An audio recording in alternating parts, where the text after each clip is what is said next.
So let's switch over to Spider-Man Across the Spider-Verse.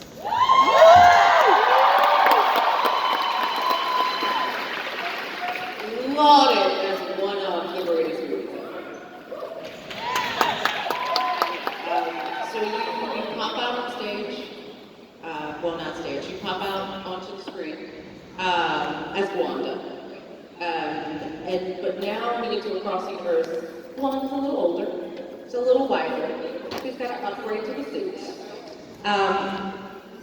As you're now going into this next phase, what was it like seeing this new, older, wiser version of Gwen for the first time?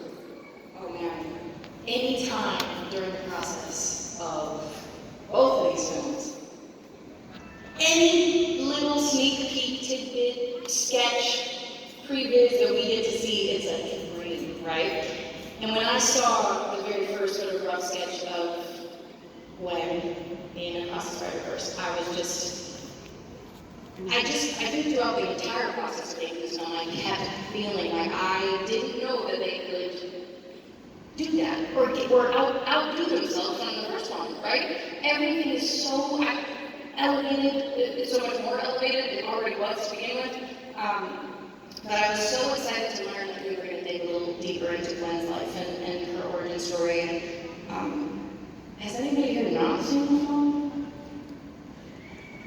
Whoa, that's crazy! Oh my God, that was the only time! That was the only time I'm going to be away from you that side. That's cool. So they all know that, like, so they all know that, like, he's doubling. You're like, wait, that's me, right? I know. So then when I saw it for the first time, I was like, so, I mean, obviously I have an idea of what's going on with this thing as we're doing it. But we're recording for 4 years, and sometimes it's, 4 years on one scene. And that intro bit we did up until, I want to say, like, what felt like 2 weeks before the film came out. And I was so pleasantly surprised to take it back at the beginning of that film, how we kind of get our own little, like, Gwen short film in the beginning there, you know? Oh, yeah. And it's so cool, so excited to be a part of this evolution of this character, and I too have grown so much in the last 4 years, and it's fun to come back to this character a little older, a little wiser, like you said, and, with a new look. Oh yeah, she's Yeah. I had a chance to actually talk to Chris Aka, who did work on the original concept design, and he's so proud. So proud. So for you, this is the other thing that I kind of heard. While it is an animated movie, folks don't always know that you're in a studio a lot.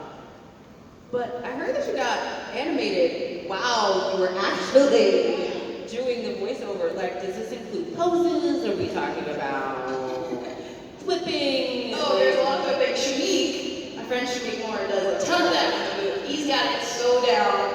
And if you were here right now, he would literally do it, the whole thing. It's like I had the honor and the pleasure of recording with him in the booth this time around. I didn't get to do that in the first movie until we were doing some interviews after the fact, and Shamik was talking about how great it was being in the booth with all the other actors, and I'm sitting there, and I'm like, at the minute the interview was over, I was like, they had you in the booth the whole time.